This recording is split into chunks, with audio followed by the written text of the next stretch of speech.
Welcome back to Building the Basics. This podcast is dedicated to helping prospective and first-time firearm owners in the decision-making journey by helping you define your whys and walking you through the hows.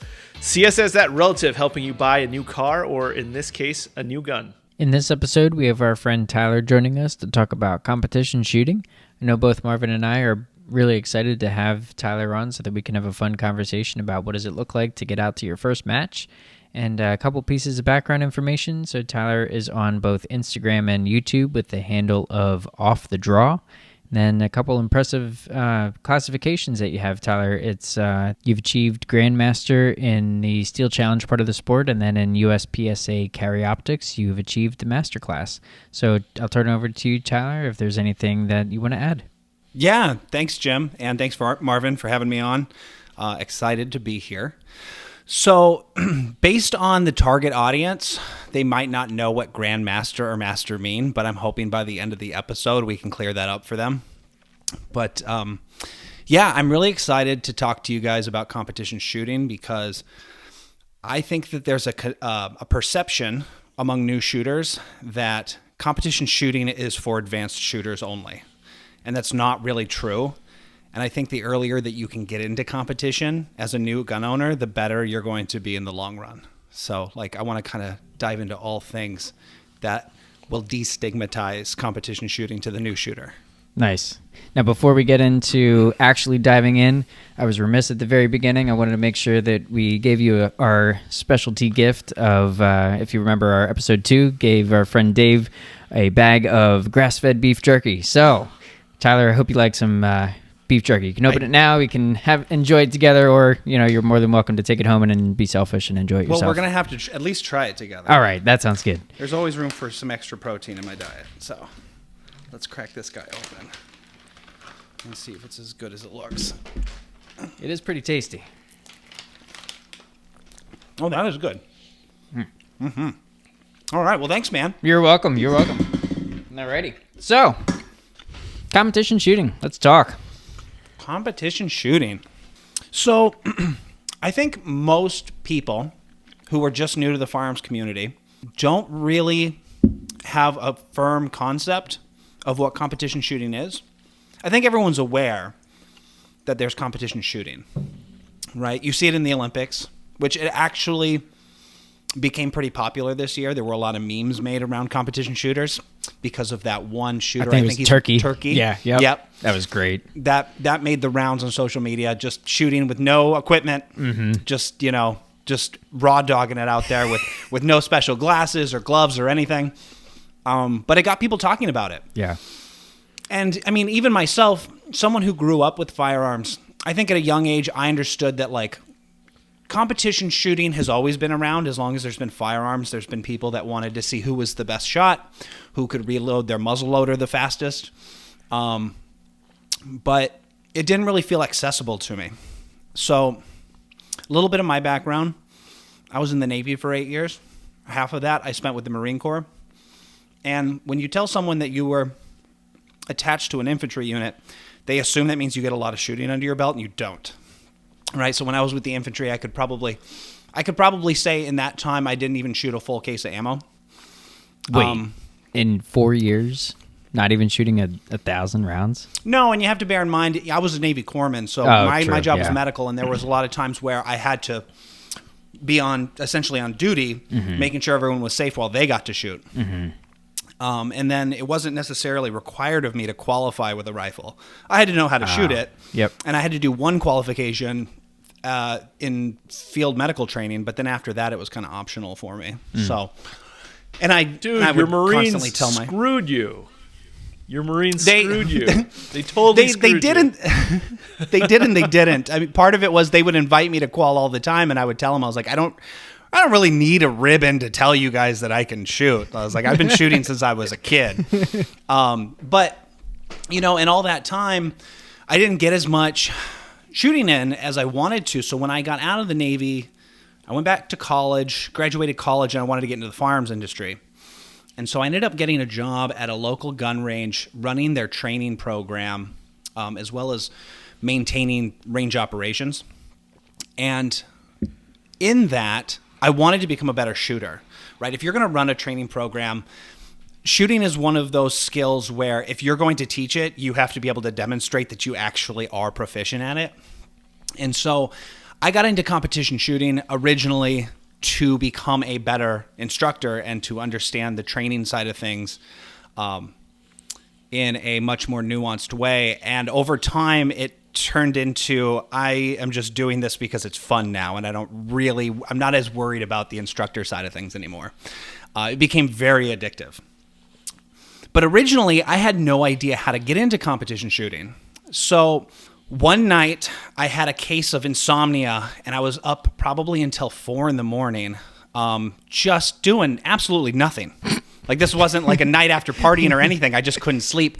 And I ended up doing a deep dive on the internet, trying to figure out how to sign up for a competition, Googling things, following links, looking at message boards. And it didn't take me too long to get myself registered for my first competition. I fell asleep shortly after that. And then when I woke up a few hours later into the morning, I'd forgotten that I'd done it. and then it dawned on me. I was like, oh yeah, I have a competition next weekend that I'm going to that I know nothing about.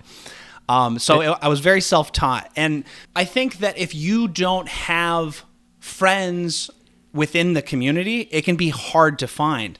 And working as the range master at the gun range that I was at, I would get customers all the time asking me like, hey, do you have any idea how you're supposed to even find these matches?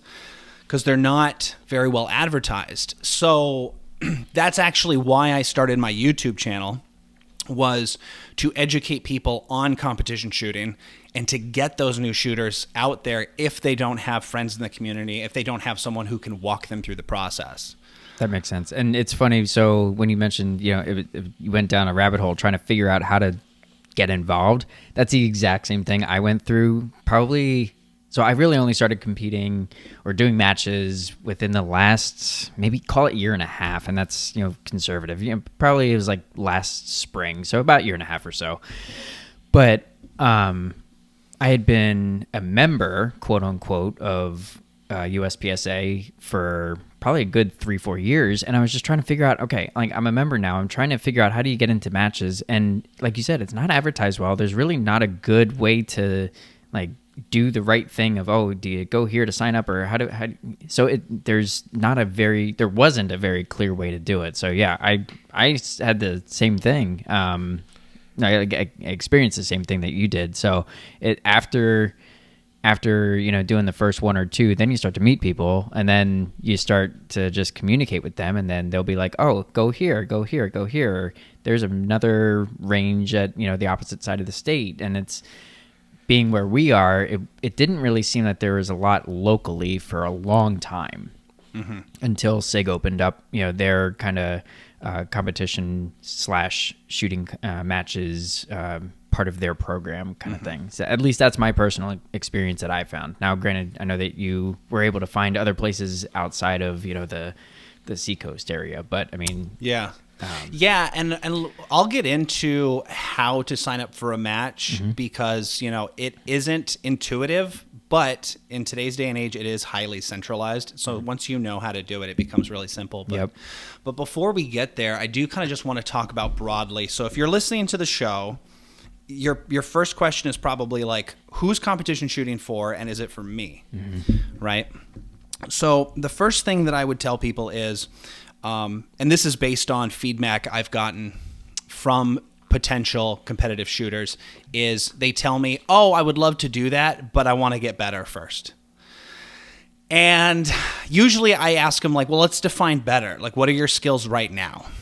And what I would say is if you're a new gun owner, you definitely should seek training first, right? We live in a different world than what I grew up in, right? Like growing up in the 90s in rural Washington state, everybody learned how to shoot from their dad or from their uncle, right? I got my first rifle when I was 11. I lived on a farm, so my summers were spent like shooting varmints, trying to protect crops and protect the cattle from all of these. They're called sage rats. I don't think they have them out here on the East Coast, but I had a Henry lever action 22 that I still have.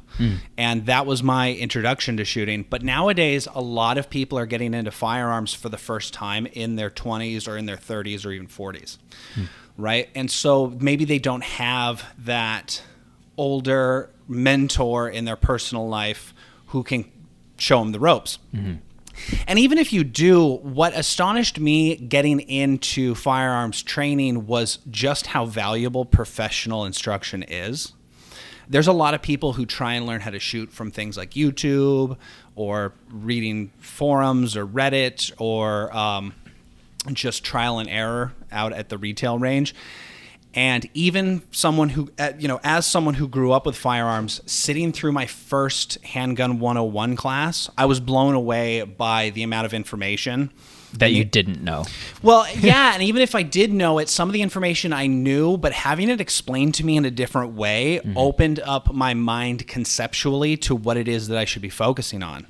So I would say start there and get some basic training, but once you've reached the point where you can draw and holster a gun safely and you're able to manipulate the gun confidently, so, racking the slide to the rear, checking it to make sure it's safe, changing magazines, remedial actions if you have a malfunction. If you can do those things confidently, I'm not saying proficiently, but confidently, and then you think you can incorporate some movement into that, at that point, that's really all you need to get into competition shooting. And realistically, based on the classes that I've seen and taken, usually it's around that, like, whether it's H3 or Handgun 103, whatever, classes call it, or intermediate handgun, there's different names, of course, depending on where you go.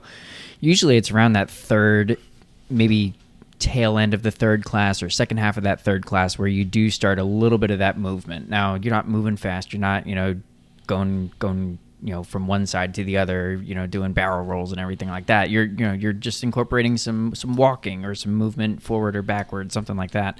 If you can chew gum and walk at the same time, you're going to be okay ultimately.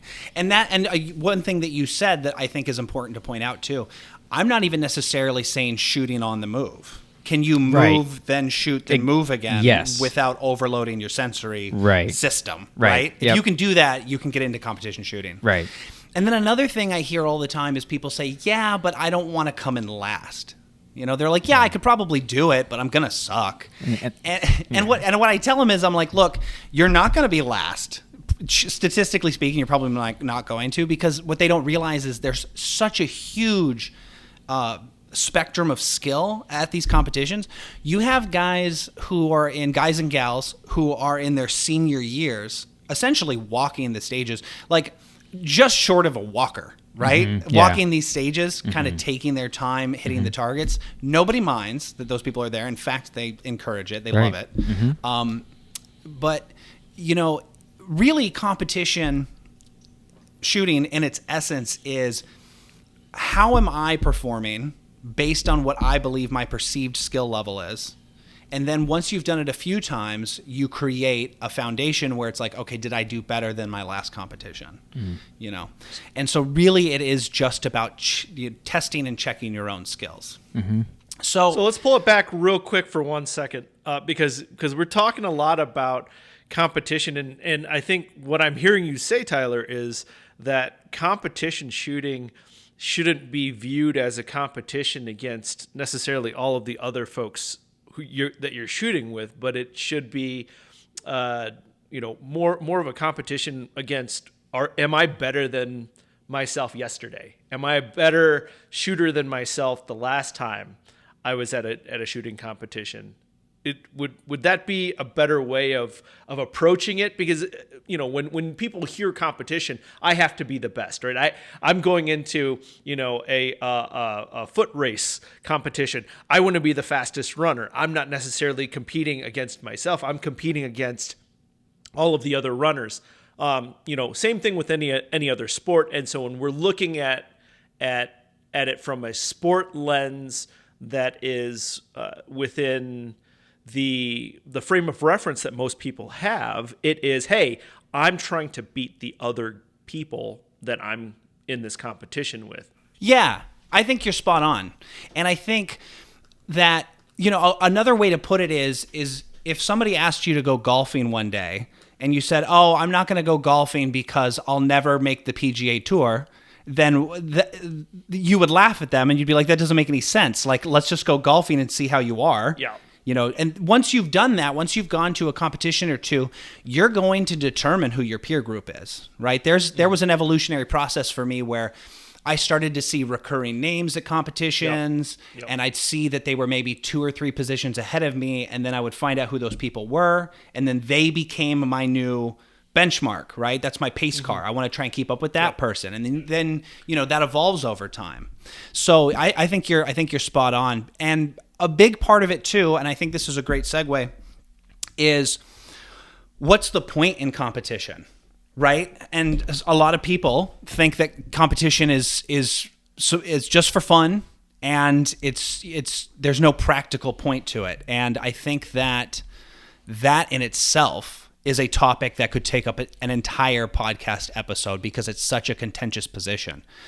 But what I'll tell you, my quick opinion on it is that it's a healthy mix of practical and competition fun, right? Like I would compare it to something like if you're focused on building your cardio, you can go run a couple miles every week, or you could go play soccer. Which one's going to get you working on your cardio more often? If you gamify it and you're getting your heart rate up, are you improving your cardio? And if so, absolutely, exactly. Yeah. And if that's the case, if the answer is both, like both will do it. But when you gamify it, when you are doing it, quote unquote, with a purpose. Like I'm not a fan of running. I'm also not a fan of soccer. But like if I had to choose, I would play soccer versus just going out for a run because it's a fun activity. It's a sport. I like sports just in general to play. Right, you're doing it with other people. Yeah. You're creating a sense of camaraderie, and who doesn't love a little healthy competition? Yeah. So well, and when you add stress to it, and you also are there are stakes at the end of this, right? So when you're shooting the flat range, there are no stakes, there's no stress. Those things aren't pushing you to be a better shooter. They're not pushing you to and additionally with competition shooting, all of that stuff is recorded. So I know how I did on each stage. I know how quickly I was, you get that feedback as opposed to when you're shooting on a flat range. Hey, I put a bunch of rounds down range. How long did I take? I don't know, right? Did I put them all in the bullseye? Yeah, sure. Okay, I'm going to pull it back. I'm going to look at it. I have my feedback. All right, right. And there's this, I guess it puts something in us as human beings when we're like, oh, hey, I want to put as many hits in an A zone as possible within a specific time frame. And there's a timer that goes off. It goes beep. Now I'm actually got a sense of urgency. There's something that's pushing me to do something different, as opposed to just going, hey, I just fired my 150 rounds for the month. Okay, I'm going home now, right?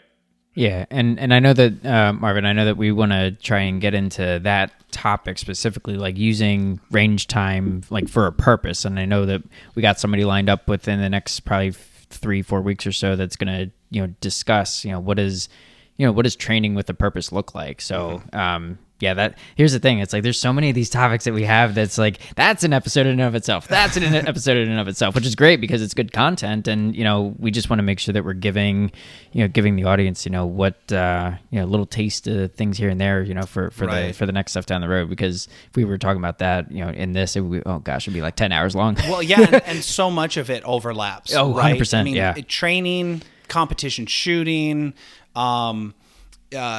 The mindset, the tactical mindset that comes with things like home defense or carrying out in public, concealed carrying, like a lot of that, there's overlap. And so, on the other end of the spectrum, not to get into the training side too much, but I do want to kind of just pin this point to it. On the other side of the spectrum, you'll have people that say, yeah, competition's too gamified though, and you're habituating skills or techniques that are not effective in the real world. And to those people, I would say, well, how many competitions have you shot? And it's probably not very many, if at all. And then on top of that, I would also argue that, like, okay, the things that you're seeing in competition that don't seem like they make sense on a tactical level, well, you're not a robot. And you know that, like, you're not going to be, like, leaning really far out around a wall to take a shot, balancing on one foot, or running through a door without checking your sectors and things like that. That, like, it's kind of a nonsensical argument. Right? So, and, I would say at the end of the day, the easiest way I can put it to someone is, will competition shooting make you the world's best gunfighter? No, because if you talk to anyone who's ever been in a gunfight, they're going to tell you that there's a lot more to combat than what's going on in a competition event, right? Mm-hmm. But I will tell you that if you try hard enough and you were to push yourself to the extreme, it could make you one of the world's best gun handlers, right? Mm-hmm. And I think that is the biggest thing that you can take from competition shooting is in the practical competition sphere, you are manipulating a gun under time and pressure in a multitude of different ways. Learning how to navigate obstacles while handling a loaded firearm at that speed and intensity and being able to get your hits, deal with malfunctions, increase your, here's a $10 word, proprioception, right? Which is your ability to understand the physical space around you. Okay. Kind of on a sensory level. Yep. Right? Things like that are so important that those skills vastly outweigh any quote unquote impractical nature of the sport itself. And everything that you said while being safe.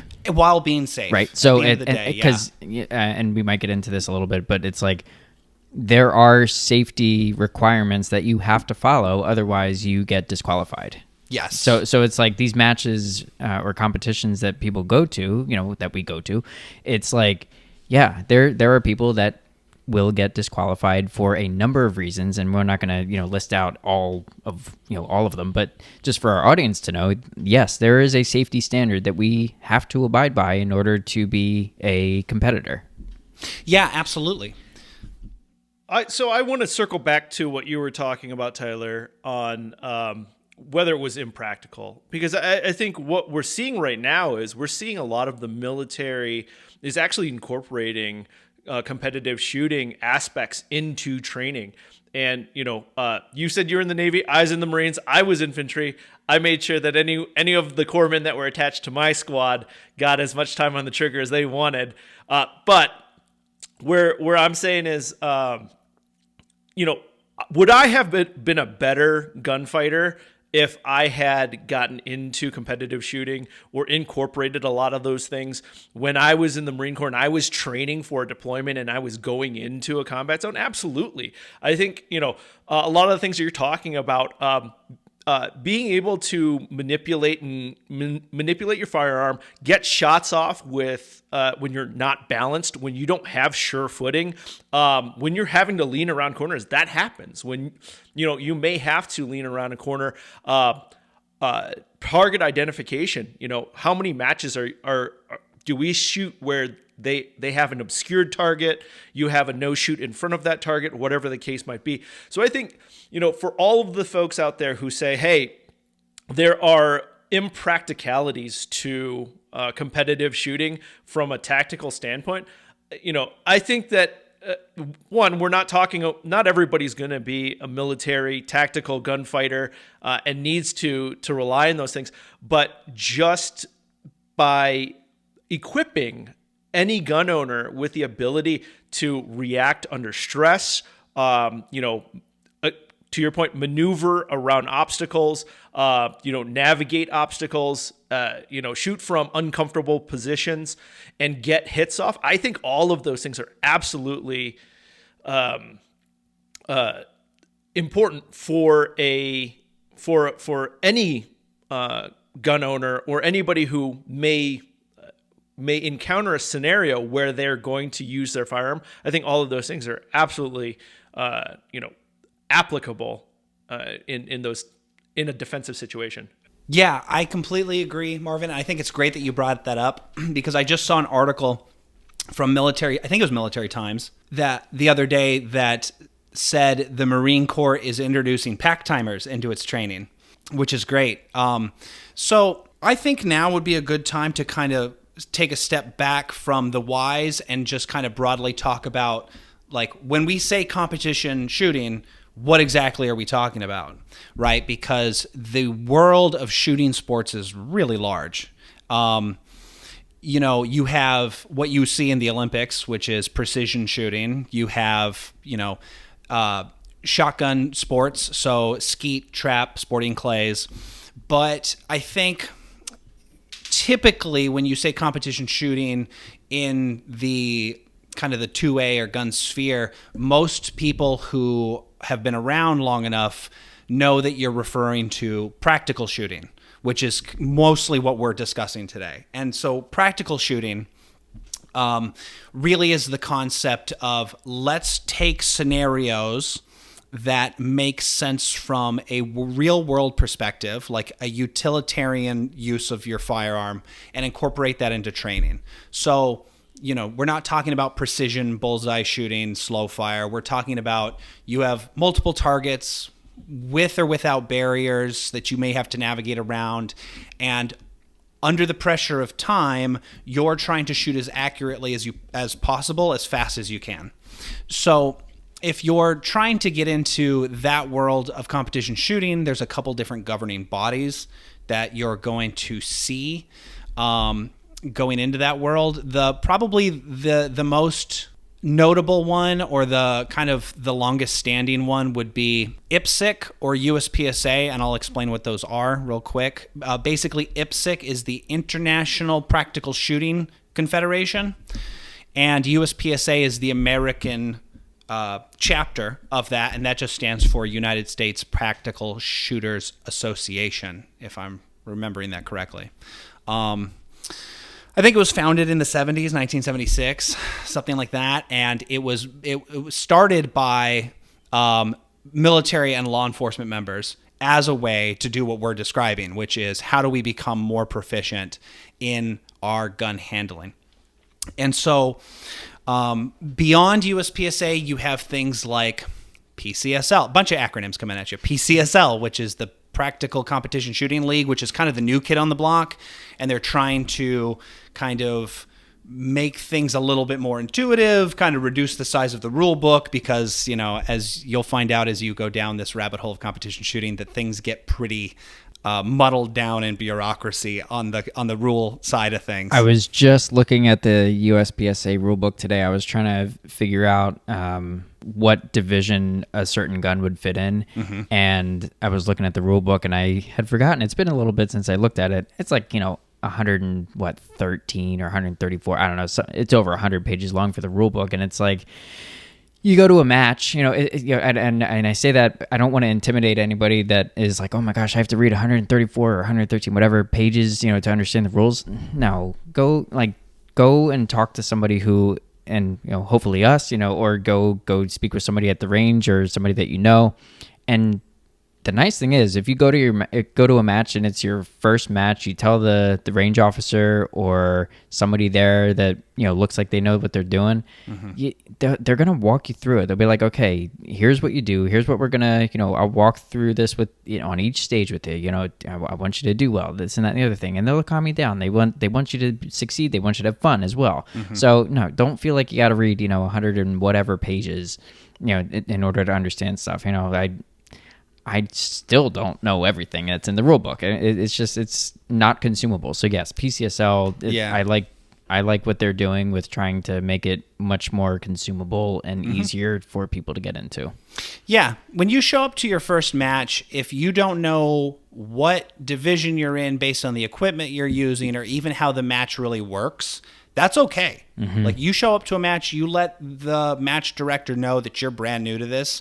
They're going to team you up with some people that are going to walk you through it every step of the way.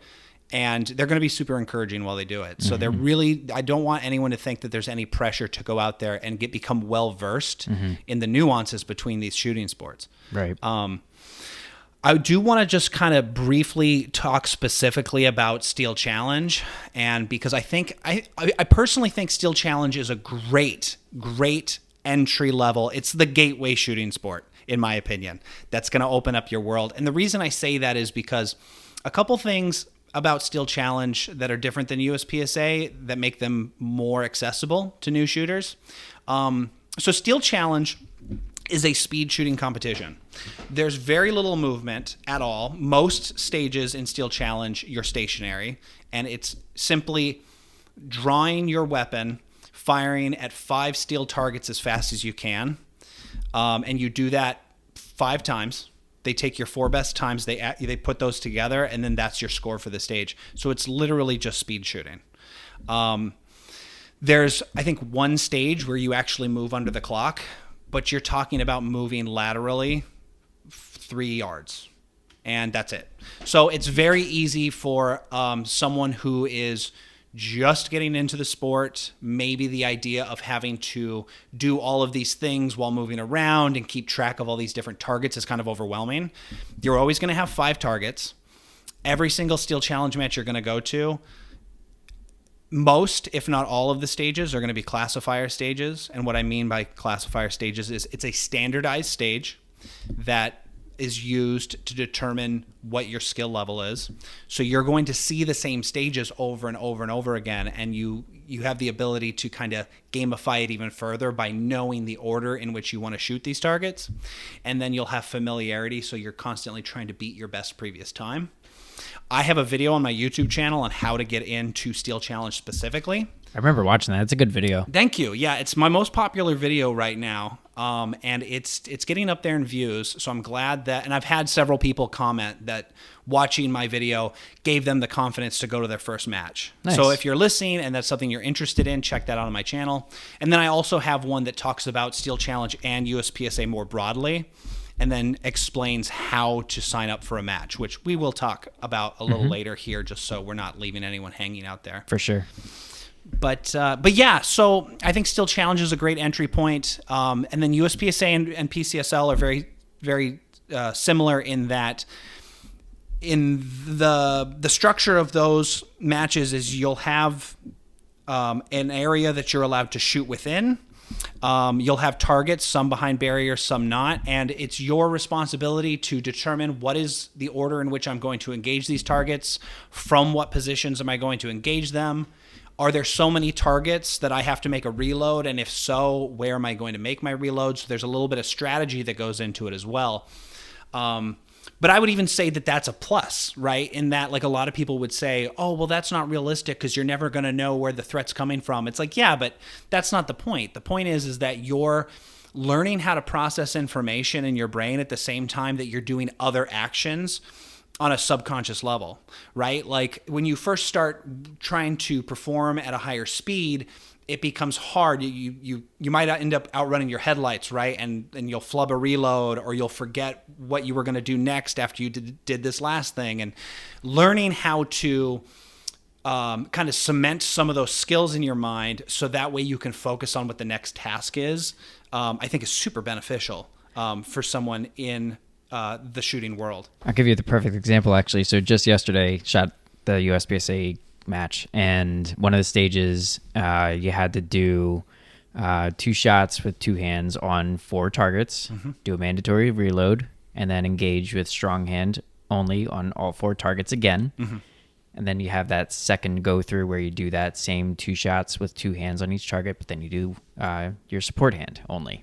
Right. So on the first go through where it was strong hand only on that second round, or the second part of the string, I had I did my mandatory reload, engaged that first target, but what I didn't realize is I was so focused on, getting my gun back up, I didn't fully seat the magazine into the into the mag well, right? So what happened was I took that first shot, it was good, but then the mag fell out, and then my subconscious just completely took over, and I just did my reload. Everything was, it felt really good, and then just engaged the other 3 targets. So exactly what you said, Tyler. You have all this, planning and work to get going where you know what you're doing, and then you have their subconscious take over. In that kind of a failure, quote unquote failure scenario, yeah, my subconscious took over, and I did a reload, and I was good to go to continue. Then you have to get out of your head for that next string because you still have to do another string for your support hand only. And then it's like, okay, take a breath. Just, what are you going to do? All that. So yeah, there's a mental aspect to it too, which, that's a whole other topic. But yeah, that what you're talking about, subconscious, for sure. And that comes over time. That is not going to happen your first match. No, your magazine might fall out of the mag well, and then you just have a complete, now what? Meltdown in your brain, and you're like just standing there staring at your gun, like wondering what I'm supposed to do next. Yeah. So, working through that kind of stuff, super beneficial. But yeah, so ultimately, I would say that if you're not sure where to get started, just start doing your research into the different types of formats that exist, and you're going to find an entry level for you. And even if you want to just dive right into something like USPSA or PCSL, like we said earlier, somebody will be there to walk you through the process.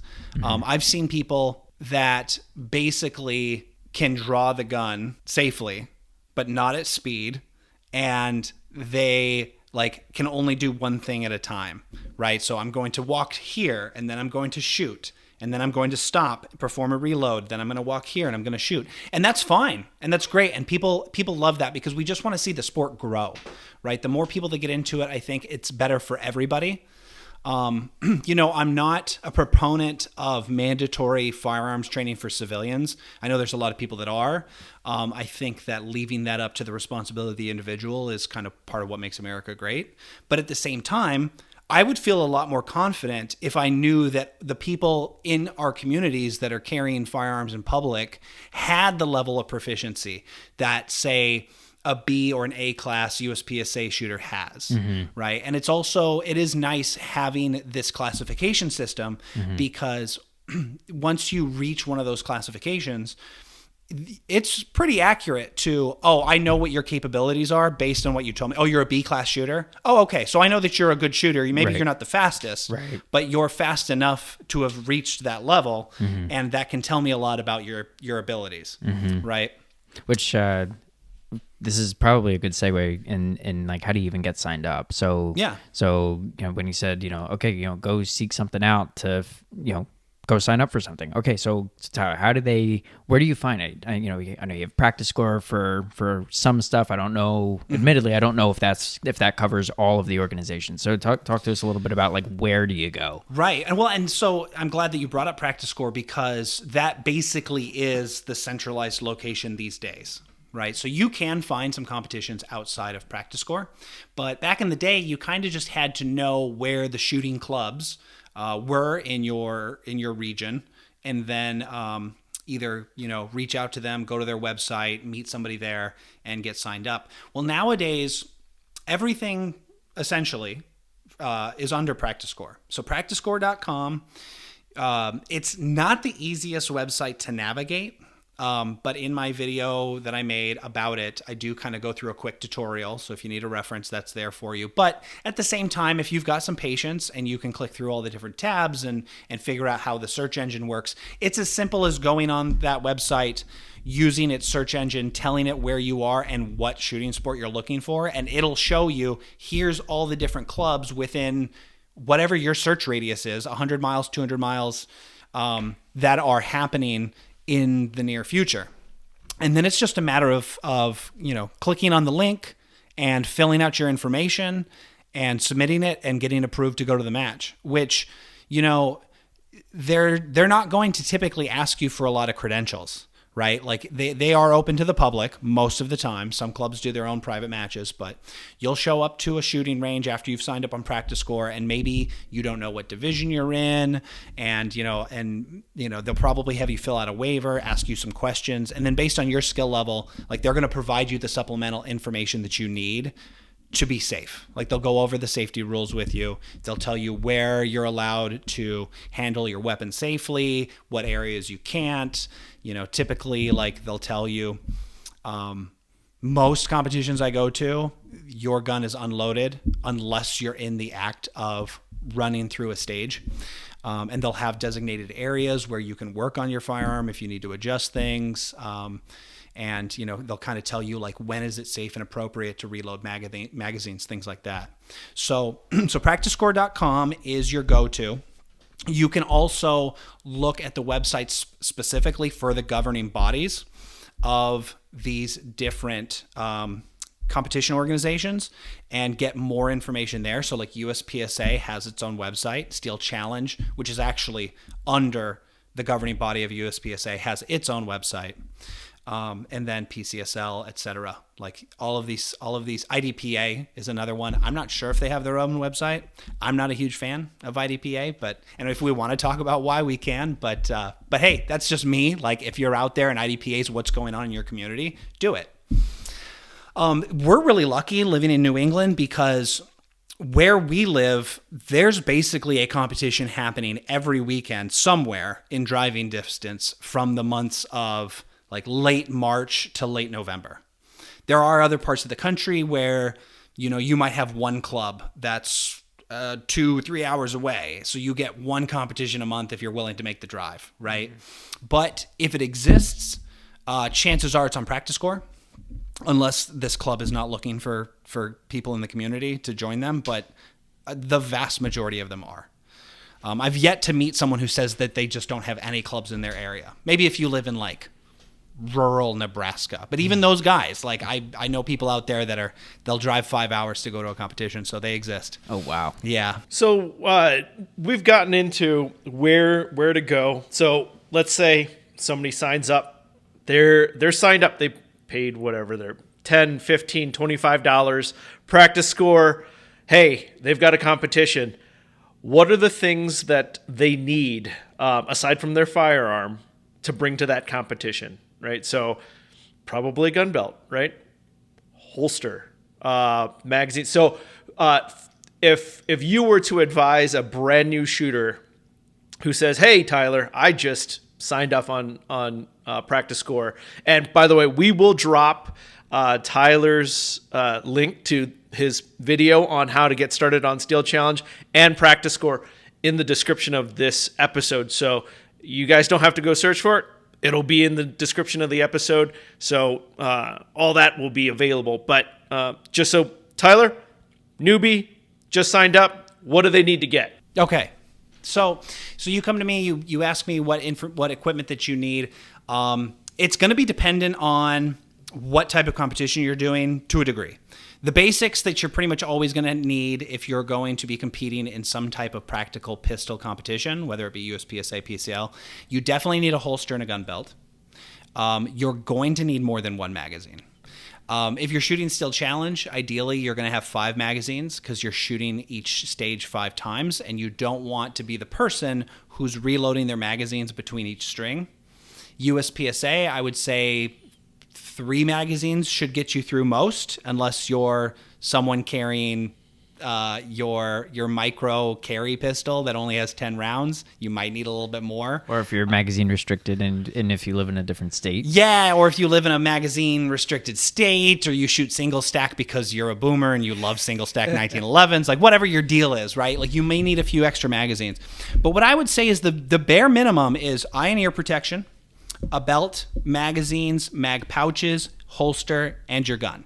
And, as you continue to compete, that's going to grow, right? I showed up to my first match with my gun belt on me. It wasn't a competition style gun belt. A lot of people see these like higher end competitive shooters have all this fancy gear that doesn't look very practical. And that's because it's built for speed and it's built for the competition specifically. But if you show up with your tactical rig and your level 3 retention holster and, you've got your med kit on it and your dump pouch and all that stuff, like maybe there's someone who's going to point out that like, hey, by the way, like this may not be regulation for your division, but no one's going to stop you. Mm-hmm. They might just tell you like, hey, just at a certain point, like if you get into this more, you may need to adapt your gear to be more competitive, but otherwise you can shoot with the equipment you have. Mm-hmm. And eventually like you may want to bring some spare parts and some, make sure that your gun's lubed and like, maybe bring some snacks because you're going to be there all day. And like eventually it turns into, you walking around with a cart full of gear and ammo. Oh my gosh, this was hilarious. So my first match down at SIG, I I just had I had my range bag and my ammo can, right? I was ready to go. I saw everybody had either a baby stroller cart or one of those pull along wagons that you see people at the beach. I was like, what? Why does everybody have a what? It made no sense to me. An hour into it, made perfect sense. I am hauling all my gear all day, and when he said all day, yeah, it was a hefty part. I think we started. It was either 8 or 9 o'clock or something like that, and it went till probably about 2-ish. So yeah, I mean, some places will give you lunch, or other places will give you time for lunch, so you can you can get something. But yeah, you're there for 5-6 hours. But yeah, you're gonna that day I was like, that's going on my list to get a little wagon. Yeah. I do not want to be carrying my stuff. Costco. Your arms hurt, your shoulder hurt, all that kind of stuff. Costco, $89 for the collapsible wagon, and it is like the XL wagon. So and with the big wheels. So shout out right there. Yeah, you're gonna find the guy that's there with his umbrella and his his camping chair, his fold-out chair, and everything, and you're going to realize really quickly, like, oh yeah, maybe I should have at least brought some sunscreen. But yeah, the entry is really simple. As long as you have those basic pieces of equipment, you can compete. So don't overthink the gear. Don't think that you need to go out and buy some fancy race holster and competition belt right off the rip. I shot my first whole season with gear that I already had before I started investing in competition-oriented gear. And I think it was very similar to me too. And I remember reaching out to you back, it might have been approaching a year ago now. I was like, yeah, my battle belt is not going to be conducive to this environment, Tyler. I need a little bit of guidance, and I talked to our buddy Tim as well, and just trying to see different perspectives and all that. And it was similar. It was just like, oh, this company versus this company, but it was like, yeah, you want this type of belt, this type of mag holder, this type of pistol holster, excuse me. But yeah, it was very funny. Like, yeah, very similar just experiences. Right.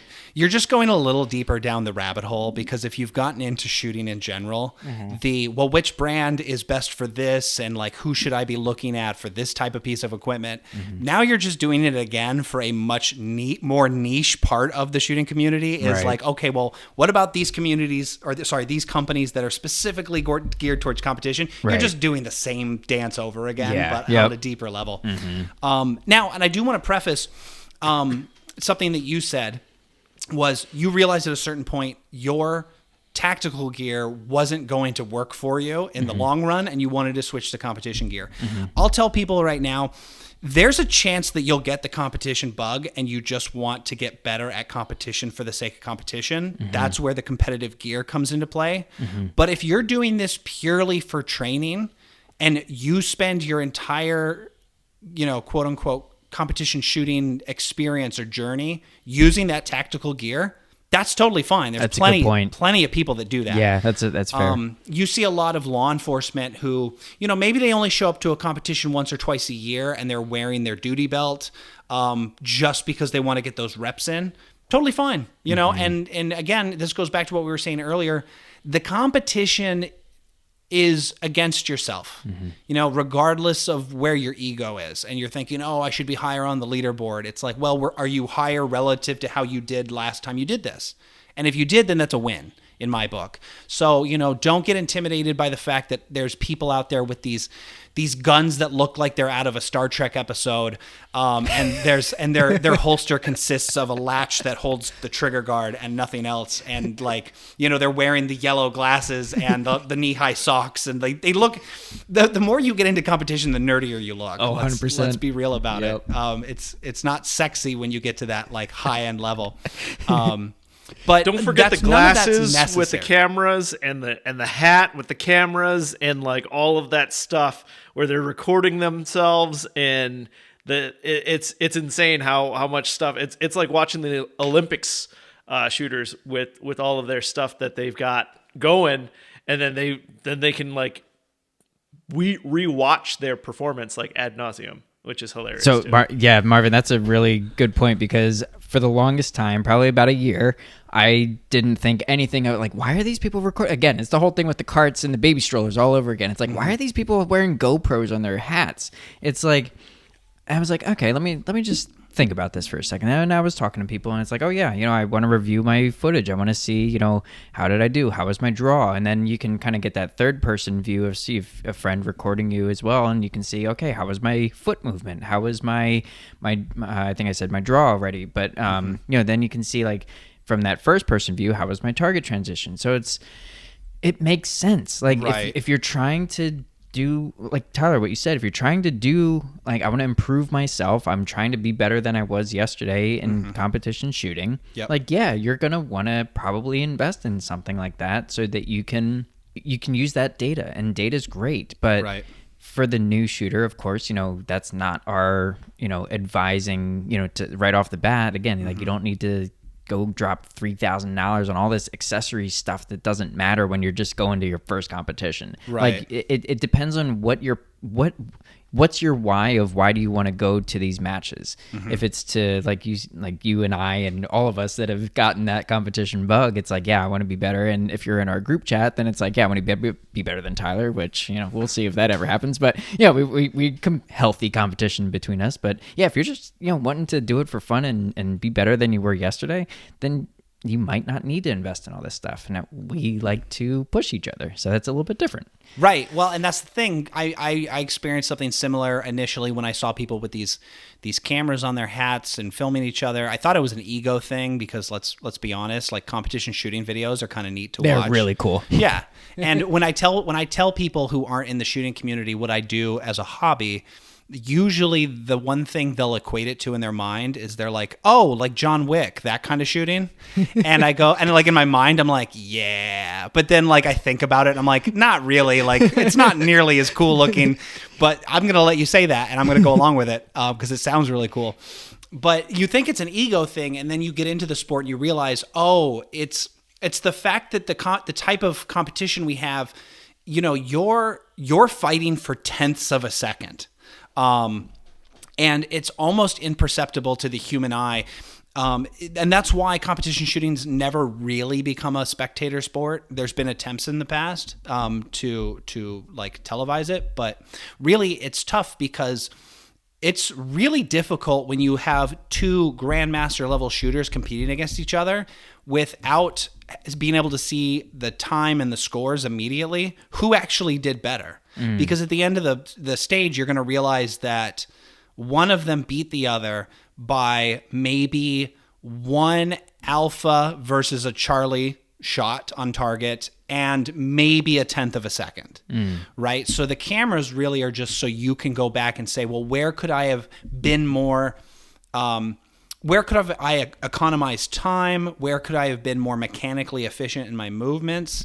And you start to get into this really analytical way of looking at it, which, ultimately I think is really important, right? If you think about the history of like the art of combat or the art of self-defense, if you could have given knights in the medieval age cameras so they could watch their duels, they would, because it's the same concept. It's like, well, if I had been a tenth of a second faster on this parry, maybe I would have won that bout. Like fencing kind of. Like fencing. Yeah. Great point. Yeah, exactly. Like fencing. So like, fencing's evolved to now like you have sensors within the suit that pick up like who touched who first. And it's very controlled. And it's very similar in that way in competition shooting. So everything has a purpose, which is kind of why it does look as, like Marvin said, kind of ridiculous when you watch those Olympic shooters with their fancy glasses and their fancy wrist braces and these pistols that don't look practical at all. And all of that is to economize ergonomics and speed and like ease and efficiency. So yeah, when it comes to the equipment, don't be intimidated. Bring what you have. And then it really is just a process of learning as you go. Let's just kind of talk about some of the basics of things like scoring, classification, things like that, so the listeners finally understand what a master class or grandmaster class shooter means. And then you said Alpha and Charlie. I was like, oh, we don't even know what those are. We don't yet. know what is that. What are you talking about? Okay, so the way scoring works in a USPSA competition, you have sanctioned targets that are designed by the organization that have different scoring areas within them. The center area, which is the smallest, is the alpha zone. The area surrounding that is a Charlie zone, and then the area surrounding that is a delta zone.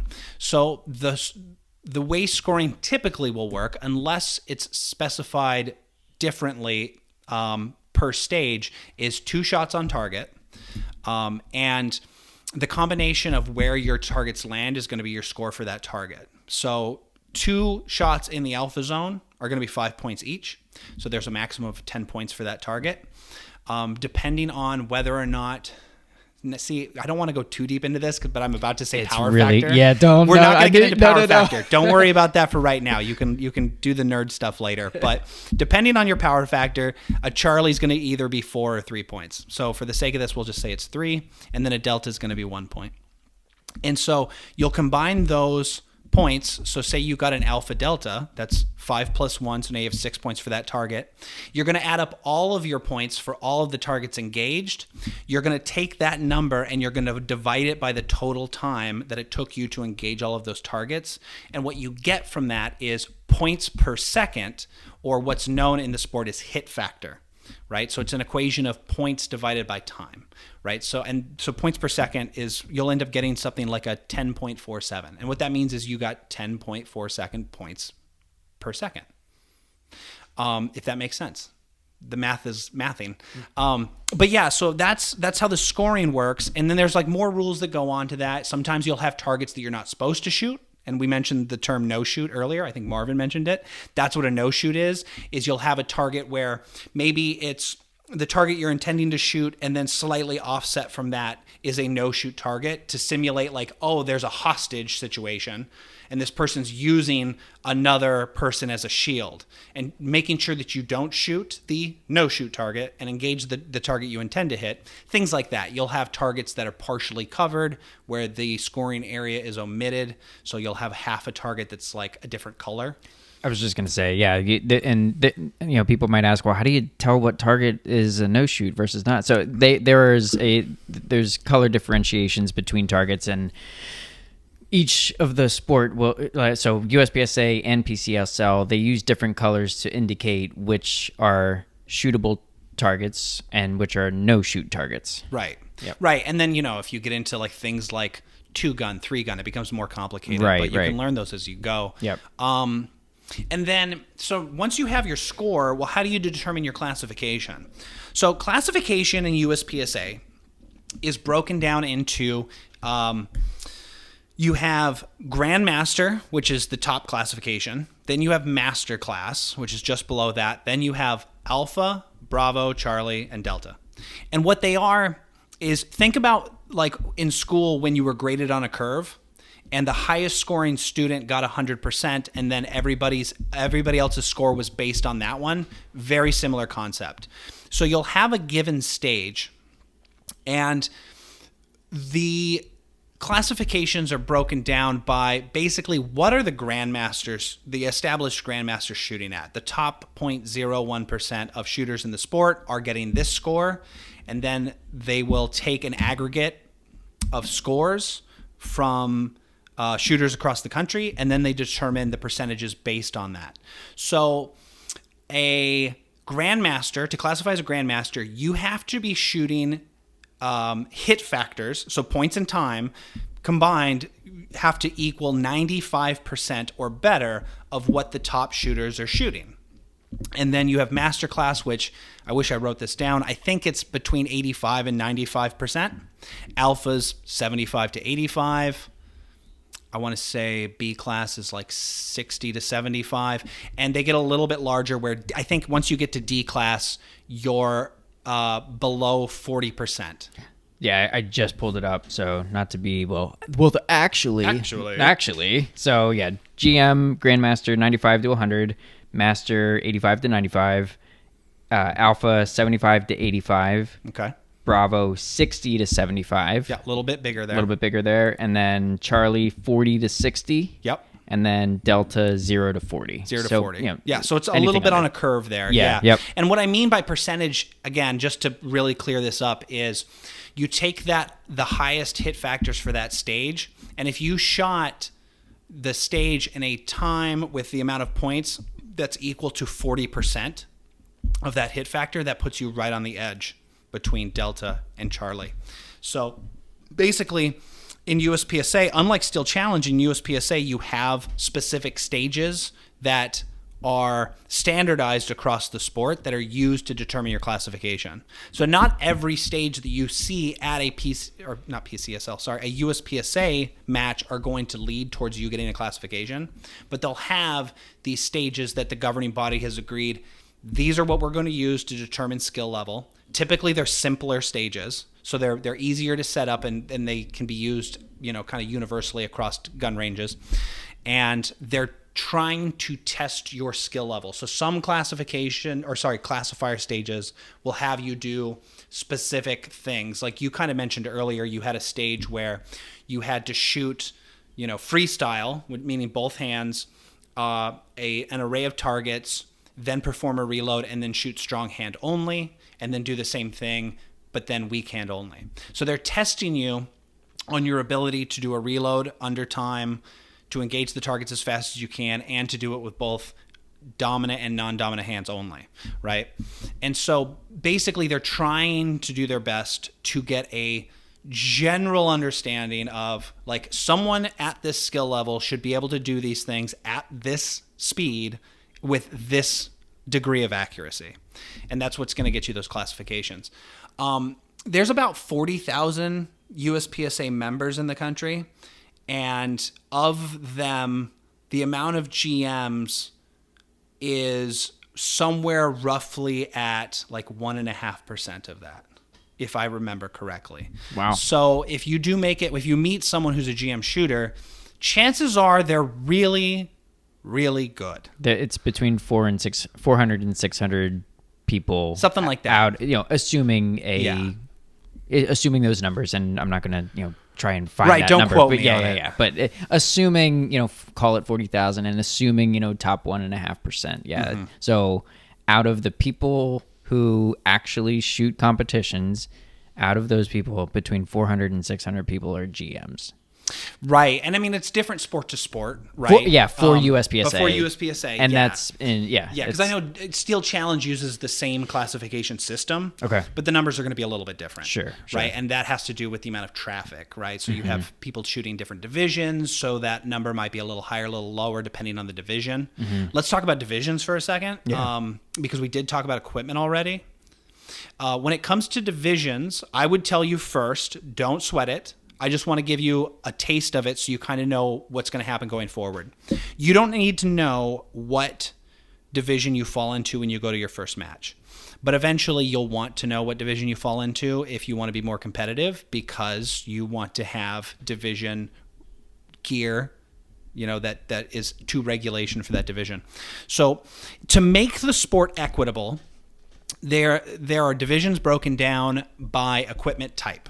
Right? So it's not necessarily fair if you want to shoot a revolver that you're going to be scored against someone who has a semi-automatic handgun that has a single action trigger. It's got a comp on it, or it's got comp is a muzzle device that reduces recoil. Okay. Right. I can keep this simple, right? And then newer shooters. Shooter. Yeah. Yep. Well, you'll get into all the fancy upgrades that you can make, but a highly upgraded gun versus someone who's shooting maybe iron sights or like a revolver, or their ammo is restricted, to like it's a single stack or it's limited capacity.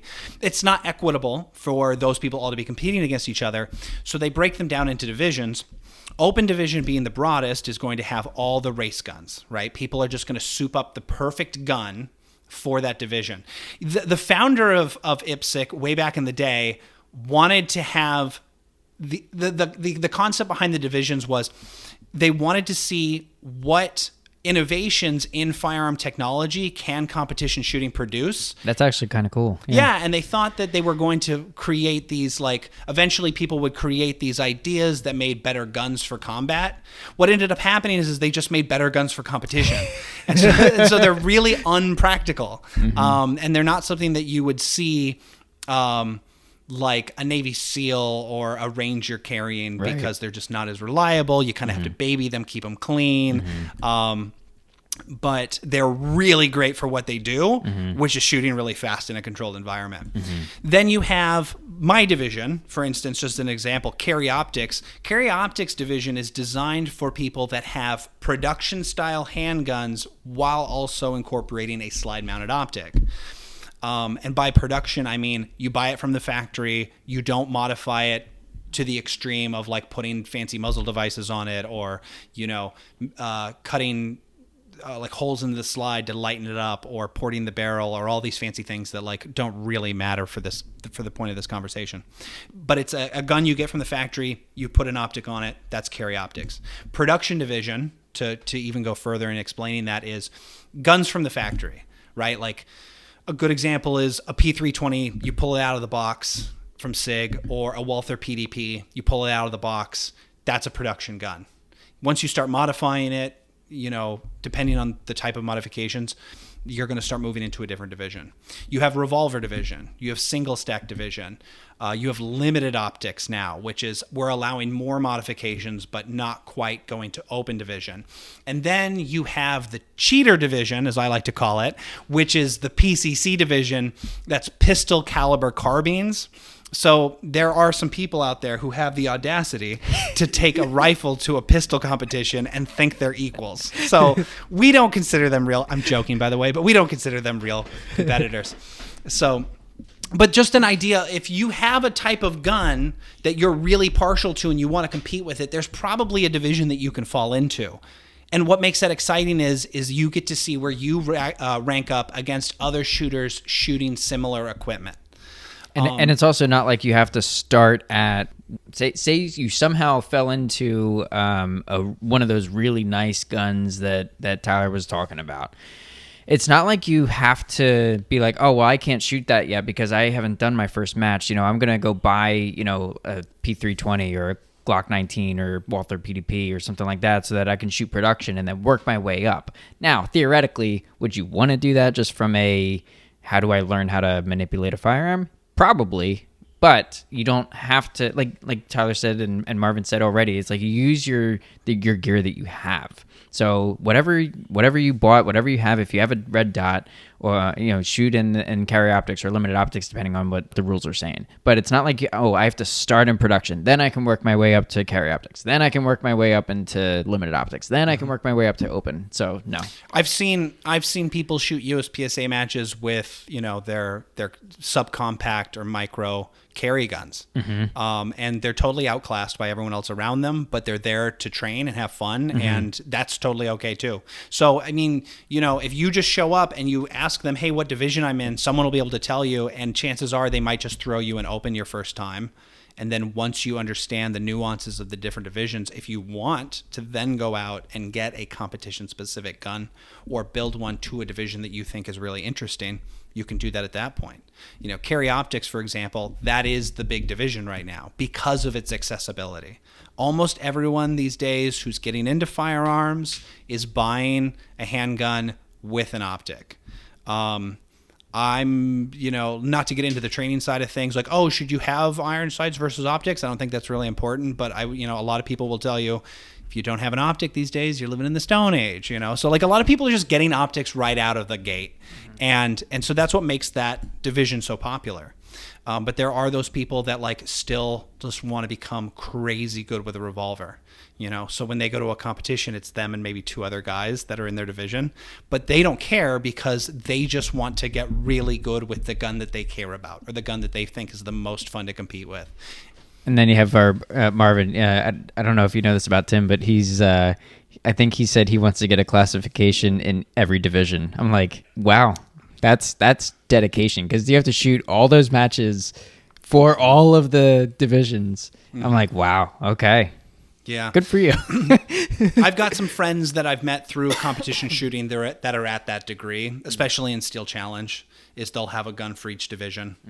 And they'll focus a season or two trying to get to the GM class or master class with that one, and then they move on to something else.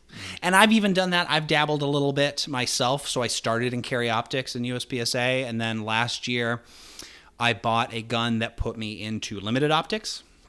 And to give you an idea of the difference in nuances, very similar, but limited optics allows me to have a flared magwell, and it also allows me to shoot single action only pistols. So you think your 1911 style or 2011 style pistols where you carry it with the hammer cocked and there's no, extensive double action break, which I'm sure you guys touched on in your first episode. I think a little bit, but just in case to explain that if you're not sure the difference, single action essentially means that there's no cocking of the firearm during the press of the trigger. So the cocking mechanism, in this case it's a hammer, is already cocked back and ready to fire once you take the weapon off safe. And the reason that puts me in a different division is it's a much lighter trigger press and it's very, very crisp. So compared to someone using a carry gun, maybe it's a double action where as you're pulling the trigger, it's cocking the hammer, or it's a striker fire, which is going to have a heavier trigger out of the box. I have a little bit of a mechanical advantage against them because I have this very nice, crisp, and short trigger press. And then you have double action, single action, which has that first heavier pull, and then it goes to that single action that you're talking. So right, you have one extreme, you have middle, then you have the other extreme. Yeah, so, further down the rabbit hole, Again, it gets fun. Right. Eventually, once it stops being overwhelming, it starts being fun. Yeah. But so I want to circle back real quick to what you were talking about before about people who take their carry guns, because I shoot the competitions with my carry gun, right? So my goal is to go and get better with my carry gun, get that muscle memory in, get those reps in, and I think and the competition piece is interesting to me, and I as we were talking just before we started recording, I do have a bit of a race gun that, it's got a ported barrel. It's got, a light on it. It's got a red dot. It's got lightning cuts on it, all that fun stuff. But I think for a lot of folks who are out there listening, probably the number one thing would be for them to take their carry gun and use that as opposed to looking at, hey, I'm going to go drop $2,000 on like a CZ Shadow 2 or something crazy like that and mod it out, put a new trigger in it, put a charging handle on it, and all of those fun things. So with all of that being said, because you guys were just talking about single action, double action, is how many people do you encounter, Tyler, when you're going out and shooting that are taking that approach? Is it like 25% of the folks out there? Is it like 50% of the folks out there? Just curious. Yeah, that's a good question. I mean, the people that are running like a carry gun at a USPSA competition, they're typically the minority, but they exist. And you will see people who maybe they do have a race gun, but like kind of similar to you, I want to get the repetitions with my carry gun in, so I'm going to run that for a few matches to make sure that the muscle memory's there, that I'm manipulating the gun as well as I am my competition pistol.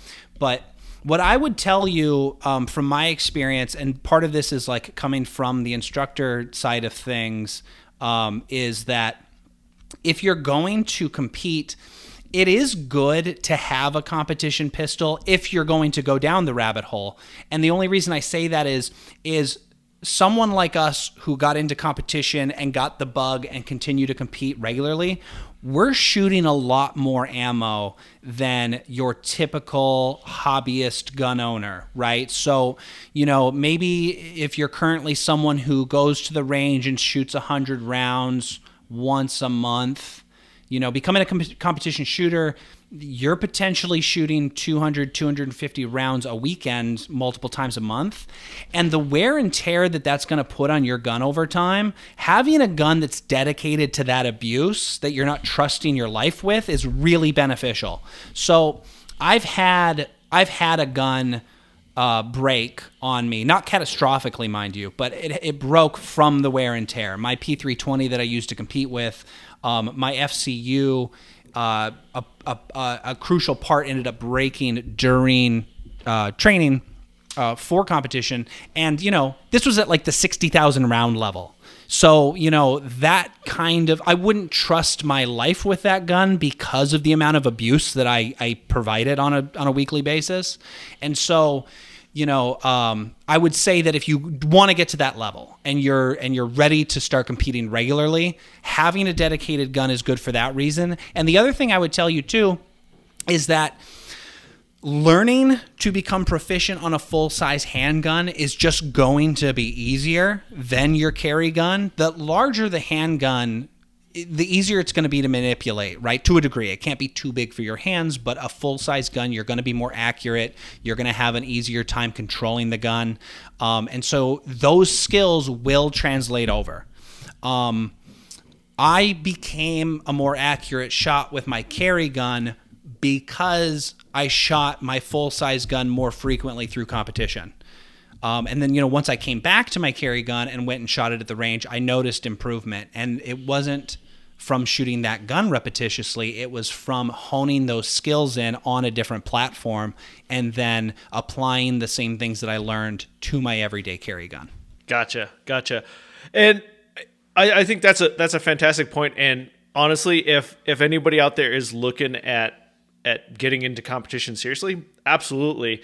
I think from where I also want to approach it is just to make sure that those folks who are out there who probably can't afford to buy a second handgun or buy a dedicated or a race gun for competition, right? Not to be scared off by any of that. I mean, if you can't go out and buy a multi-$1,000 handgun, you're probably not going to be spending enough on ammo to wear out your carry gun, but it still would be a great avenue for somebody who is looking to get some repetition in, looking to push themselves, and do it in a supportive environment. Like you said, Tyler, a lot of these clubs are very welcoming. They're looking to bring more people into the sport, to not be scared off and say, hey, I can't get into competition shooting because I don't have a dedicated gun, or I can't do the things that I think are necessary. To your point, right? Using the gear that you have and not having to go out and buy specialized gear, because all of that is expensive. And so, want to just make sure that we're bringing this back to those new gun owners who may not be able to afford all of that. And, hey, I can only afford to buy one gun, but I need to get good with it. Yeah, no, and I'm glad that you reframed that or kind of brought it back to center, because that is important for people to understand. Like, look, if you're going to go out and shoot a competition maybe once or twice a year, I mean, that's totally okay to use the gun that you're carrying every day. I mean, make sure that you're maintaining it well, make sure that you clean it. But typically, your carry gun is going to be built to be a workhorse, right? Like, I carry a Smith & Wesson Shield Plus, and I'm partial to them because I carried the Shield 2.0 before that, and it was an absolute workhorse. Pulled it out of the box, never lubed it up, shot 500 rounds through it without a malfunction. Like, it just spits ammo. Like, it doesn't matter the quality of it. Like, it's gonna perform that way. Glocks are the same way, right? And typically your guns that are built for carry specifically are going to have that kind of I don't want to say under-engineered, but they're built to just work, right? They're not going to be the most accurate gun. Maybe they're not the most balanced gun. They're not those $3,000 race guns that we're talking about, but they're going to get the job done. So going and shooting some competitions with it isn't going to hurt it. It's really once you get into that, oh, I'm going to take this seriously because, maybe you're like us and caught the bug. Like I was saying in the beginning, at first there was a point to this for me, which was to become more proficient so that it translated to be a better instructor. Then I stopped wanting to pursue instruction, and I realized I'm just doing this purely for the thrill of the sport because I'm addicted now. It's super fun. I'm a highly competitive person, and I just want to be better. And at that point, you do need to start thinking about like, okay, I have to have dedicated equipment to this because I'm going to be abusing it. I'm going to be putting it through its paces. Absolutely. So, yeah. So, I feel like we've covered a lot of stuff. Is there anything in your guys' mind that a new shooter would still be wondering, like what questions would they have? We can talk about like what to expect at a match.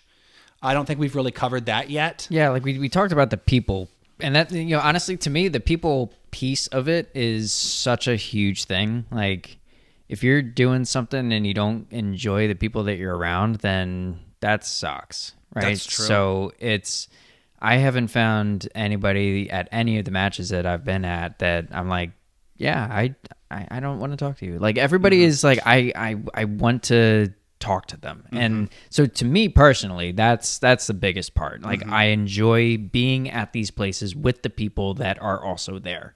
So, but when you get into the, maybe, gear or technical piece. Yeah. I mean, we talked a little bit about, what do you need to bring as from an equipment perspective? Good. Talked a little bit of, the stages, but okay, maybe, we don't have to go through like the commands and all that. That's a little bit, maybe too deep that they'll learn at the match. But yeah, maybe it's a little bit about, okay, you have 125 people at this thing. Where do I go? Like what does this look like? Yeah. Yeah, let's definitely touch on community because like the competition shooting community is extremely unique. And obviously I'm biased, but I'm really glad that you brought it up because I love talking about it. I have never met a group of people that are more welcoming, friendly, and willing to help you that you're actively competing against, right? I mean, I would even say that like I would put it on par with going to a really welcoming church. And I say that because I've been to churches where like people don't give you the time of day, which is kind of a bummer. But like there's this degree of like, oh, you're new. You're a new guy. Okay, let me explain everything that I know to you because I'm really excited that you're here. Right. That kind of attitude exists, and it'll throw you off at first. Especially in New England, because it's like, why are you talking to me? Yeah. The New England culture is a very polite culture, but very reserved. Yep. Like I'm not just going to tell you my life story, but if you go to a shooting competition and you tell someone you're new, they're going to stop whatever they're doing and explain to you for 20 minutes why they love this sport and like make sure you know all the rules. And then, one thing that's really interesting is even when you get to that higher competitive level, like among masterclass shooters, we'll be shooting and then, maybe you go and perform a stage and you come off that stage and, this person might tell you like, hey, by the way, be really aware of this target. I didn't see it from this area. Or, like, hey, when you take this turn right here, like it's going to be sharper than you think and you need to really shift your weight. And like giving each other these tips where it's like, we're actively competing against each other. I don't know why you're helping me. But thanks. But thank you. And it's all sincere because people care more about let's all get better together than anything else. And then you also have to remember this has to be a high trust community because you're showing up to an event with, sometimes up to 100, sometimes it goes up to like 300, 400 people, right? Some of these larger events can get really big, but like your typical match, you might have 40 to 100 people. And a lot of them are strangers. And if you're new, they're all strangers to you, but they're all carrying firearms. They're all running around at really high speeds with firearms, but it's very, very safe because it's very controlled. I became a certified range officer through USPSA so I could help run matches. And one of the things my instructor told our class was that, I knock on wood, before I say this, but he said that no one's ever died at a USPSA competition. And the reason for that is because of how safe they make them. And you'll hear new shooters complain. They're like, oh my God, there's so many rules. Like we mentioned earlier, this rule book is huge. And it's like, like you mentioned, range commands. Like there's certain things you can't do until you're told to do them. But they all serve that purpose of keeping it safe and keeping it fun. So that way everyone can be relaxed around people that they don't know. Is this person even capable of doing this safely? Like they make sure that they're eliminating all of those unknown variables. So I've made tons of friends through competition shooting. If you start showing up to them more frequently, people know your name, and sometimes you haven't even introduced yourself. They'll just be like, oh, you're Tyler. Oh yeah, I saw you on the leaderboard. Like, okay, yeah, like I know where you are. Right. And I've got a friend in Steel Challenge who like he's become my like quote unquote like arch rival. Okay. But in a really friendly way. Yeah. Like he'll shoot the same competition maybe a day before me, and I'll see his scores. Then you're like, I got it. And I'll see him the next day and be like, hey, I'm coming for you. Yeah. Like I know I got your name, I got your number. So like, but it's all in a spirit of we're all trying to get better. And at the end of the day, I would rather lose and have fun than win and like have everybody hate me because I'm a bad sport. And I think that's really I've never experienced that to that degree anywhere else. Yeah. So the community is really, really amazing, and I can't stress that enough. But to get back to the point or the question that you had was like, what do you expect at a competition? So you've signed up for a competition. You've located the gun range. You show up there the morning of. You're going to find an area where everybody's parked. Everyone's kind of getting their gear out, checking equipment. They're going to have a briefing, maybe 15 minutes before the match starts, to go over club-specific rules, let you know where everything is, what order you're going in, what squad you're going to be in. So, just to explain that, think of it like a golf course. You have different holes, and you're all kind of going in like a carousel fashion around to these different locations to shoot each hole. Well, in a shooting competition, you're going to have the same thing. You might have like 6 stages at a club, and they're all in different bays, and you're going to be teamed up with anywhere from like maybe a handful to maybe a dozen people who you're going to be shooting each stage with. And then they'll determine all of that at the briefing. Then you go and you link up with your squad, which are going to be at the stage that you're going to start the day at. So, maybe you're not starting on stage 1. Maybe you're starting on stage 5, right? You'll meet everybody, do a roll call, make sure that everybody understands what's going on. Then they'll go over, this is the stage that you're shooting. They'll give you any stage-specific rules. They'll tell you how many targets there are. And you'll have the ability to walk the stage to get familiar with it, so you're not just going into it blind, right? And that is part of the strategy we were talking earlier. It's like, okay, well, what order do I want to shoot these in? And how many targets are there? Do I need to perform a reload, etc.? And then they will go down the list, and everybody else is going to be like standing by, watching each person shoot. We're all going to help reset the stage for each new shooter. They're going to get scores, and then you'll move on to the next stage collectively. There's a lot of downtime between shooting at competitions, so there's a lot of chatter going on. So that's really kind of part of where the community gets built, is just talking to people about, well, what do you think I should do on this stage? Or like, even just like, how often do you compete? That's one of the most common questions. It's like, what's your classification? How often have you done this? And then like kind of that's where you start to find out who your peer group is. And then you start making connections that way. But it really is that simple. It seems intimidating from the outside because it's a new location and you don't want to like step on anyone's toes. You will occasionally get the person who shows up and doesn't know etiquette, right? So they show up with a gun on their hip already loaded. Usually it's not the end of the world. Usually like during that morning briefing, they're going to ask, is anyone carrying a loaded gun right now? And you'll raise your hand and they're like, all right, well, come see me after this. We'll get you safely downloaded, and then you're only going to load and make ready per stage, right? Things like that. Yeah, it's not like you automatically get a DQ because you had your carry rig on you, and then it's like, nope, go home. It's like no. Let's talk about DQs. Yeah, since you brought it up. Everybody DQs at some point. Everybody DQs. I just want to say that, but when we say DQ, we mean disqualification, and this goes back to the safety aspect, right? So there's a lot of rules on things that you can do that are, unsafe that can cause a disqualification.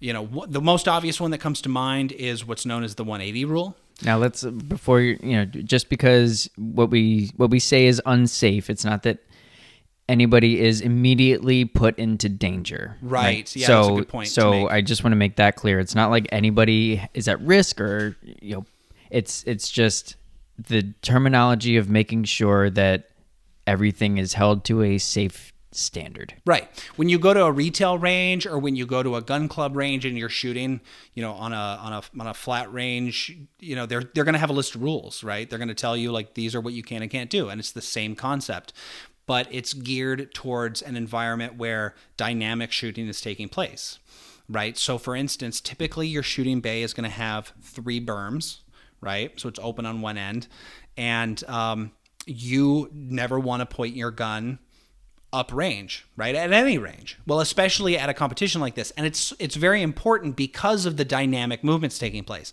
Sometimes you might have to run backwards or laterally with a loaded firearm in your hand. And so the 180 rule is this idea that if you are in a position where maybe you have to turn and run up range to engage a different target, you're not turning your gun and breaking this 180 degree line that separates uprange from downrange, right?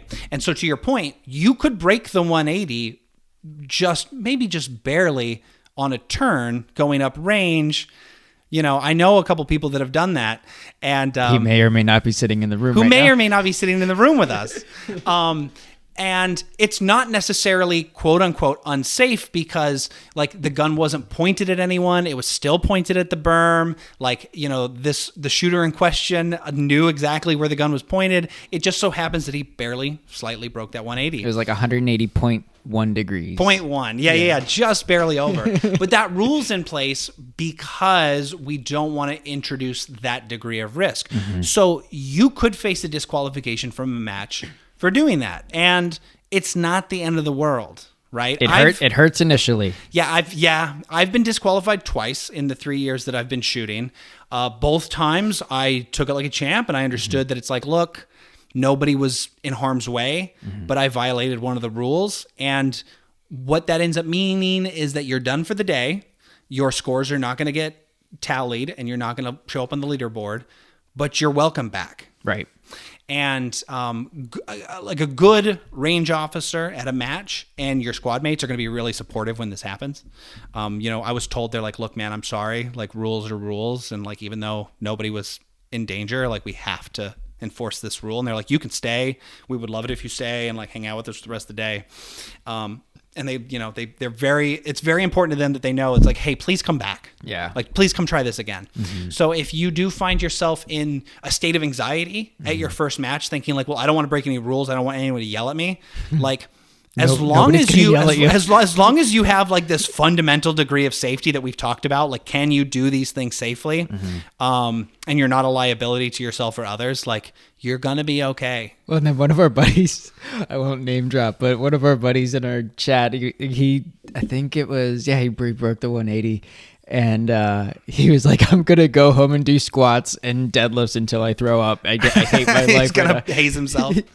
Yeah, and it is kind of a bummer when that happens, but again, it is about that safety. So like, just don't feel pressured when you go to your first match. And also, don't look at the people around you and see how fast they're performing or the intensity they're bringing to the table and think that you need to match that. Because I think there is kind of this monkey see, monkey do attitude in that kind of environment where people are like, oh, I'm supposed to be going fast like these people. You're not. And it's okay if like the guy before you, it took him 10 seconds to get through a stage and it takes you 55 seconds to get through that stage. That's totally fine. No one's going to be upset at you if that's the case. Go at this pace that you're comfortable going. And eventually, like, you'll go from a crawl to a walk to a run. Mm-hmm. And that comes with experience. Mm-hmm. Most people don't show up to their first match and immediately make B or A class. No. Very rarely do I see somebody, like, immediately compete at that level. My first qualifier was a D class. Like, right. And then I think I had the rest were, like, low Cs. So, like, I barely, like... Now, granted, I'd been shooting for, 9-10 years over at that point, but it was all a different mindset of training. So you go to a a competition, and we've talked about this episode, it's very different of how things work, different type of training. So yeah, I was in a low C, and now I'm mid to high B. So it's you can see that progression. It's like pretty much like you said, everybody will start at bottom and work their way up, and it's fine. Like, it happens. I think in Steel Challenge, I started my career at C class, and by the end of the year, that same year, so I started in March. By the time November rolled around, I'm pretty sure I'd made A class by the end of that year. Nice. Made Master class the following year, and then I made GM. It was this year, wasn't it? Yeah, early this year. Yeah. So early into my third year. And so, like, you can progress fairly quickly. I've seen people do it faster than that. But it's it's a matter of, like, once you know what your limits are, then you can start to try and push them. And then you can start to see yourself, like, really succeed and get to the place that you want to be, based on like pushing your comfort level a little bit. But you don't need to do it right off the bat, is my point. That's some great advice. With that, I think we're probably good to wrap up. So I guess one last thing that I wanted to cover, just as folks who are finishing this episode, and we'll put the information into the episode description as well. So again, can you run us through, Tyler, the things that new shooters would be that they need to have to go into their first competition? So like holster, belt, how many mag pouches, how many rounds, your recommendation in how they should be getting that firearm and that gear and their iPro and things like that to the match, water, snacks. So if you wouldn't mind just running through, hey, this is Tyler's recommendation, and then we'll make sure to put that list in the episode description so folks have that. Yeah, great. I'm going to expand it a little bit too, and I'll just kind of broadly cover, like, we'll talk about skill level, equipment, things to train for, and kind of put that all together. So, just to summarize what I mentioned earlier, as long as you're able to chew gum and walk at the same time, meaning, like, can you draw from the holster, do manipulations with the firearm safely, like, while also thinking about other things, you're ready to go to your first match. Minding that you're going to take things slow and get used to it. But if you feel that you're at that level, that you don't need supervision on the range, you've practiced these repetitions enough that you feel comfortable doing them, you're ready to go. At that point, I would say, have a range bag, have something. I went to my first match carrying a backpack around, like just a regular JanSport backpack full of equipment. But, like, having a nice range bag is good, so that you can have your iPro, your ear pro, your firearm, your magazines, a place to store them off of your belt. So that's also, I'm glad that we're bringing this up again because that's important. Like, bring your handgun in a case, like, even if it's a soft case, off of your belt. That way, you aren't, like, just kind of loosely manipulating it outside of the holster if you need to bag it up for whatever reason. Magazines, your belt. If you have a cart and you can bring things like water and snacks, definitely bring water. Definitely bring some snacks. Have something to carry them in. So a cart would be nice, but you can lug it around on your shoulder if you need to. Sometimes bring a chair. Let's be honest, like, especially at Steel Challenge, because the stages are longer because you're shooting them a few times each. Having a place to sit down in the hot sun is nice. And, you'll start to figure out pretty quickly, like, what you're missing in your range bag as you're going to matches. Like, the first time that you start to have malfunctions and realized, oh, I didn't clean my gun and I don't have any lube with me, that's probably something I should add to my range bag. And, like, maybe I'm going to bring a wire brush in case I get dirt in my magazines and I need to clean them out, like, between stages. And, you'll start to pick up on all these little things that you're bringing to matches. I always have a couple rags, some lube, hand chalk because, eventually you start to get sweaty and you want to have a firmer grip on the gun. And, now we're getting into the nerd stuff, right? But yeah, have those kind of essentials are good. And then you start to expand on that through experience. And then I would say that to get ready for your first match, go to the range if you have a range where you can do some movement. And do some basic movement on your own and maybe set up multiple targets. I know that not everyone has access to a range that allows for dynamic shooting. And so if that is your case, your kind of trial by fire might be, the first time that I'm moving with my gun and shooting is at a match. That's not the end of the world. That's okay. Like I said, just take it slow. But if you have the opportunity, get out there, put maybe 3 targets up and do some basic drills where you draw, engage a target, move to a second position, engage a target, perform a reload and engage that first target again, and just kind of get used to the idea of I'm doing more than just shooting while standing still, and you don't have to incorporate those all in movement. Eventually you might get to the point where you're running around doing your reload on the run, shooting as you're decelerating into position, all that fancy stuff that you see in competition shooting videos. But in the beginning, just have that capacity to have a list of things that you need to do in sequence and that you can do them comfortably and safely without flagging yourself, without dropping your gun, God forbid, without pointing it up DQ. Range. That's another DQ, dropping your gun. We've seen it happen. These things happen. But if you can do those things and you have that equipment, you're ready to go. Awesome. Any closing comments, Jim? Yeah, I guess the last thing is, we're now 4 episodes in, and just want to keep emphasizing to the listeners, feedback is a gift, and we really want to, keep that line open to people who may want to hear about a specific topic, or if they have questions, please let us know. We are in the process of getting a website up, so really excited to get that out to you. Don't have a time frame yet, but Marvin and I were kind of getting things going, and we'll have a website in the foreseeable future. This isn't like it's going to be tomorrow, but it's not going to be 3 years from now. It's going to be probably somewhat soon. So we got a new email address. We have info@buildingthebasicspodcast.com. So yeah, feel free to send some feedback to us at that email address. We also have our Instagram page, which is @buildingthebasicspodcast.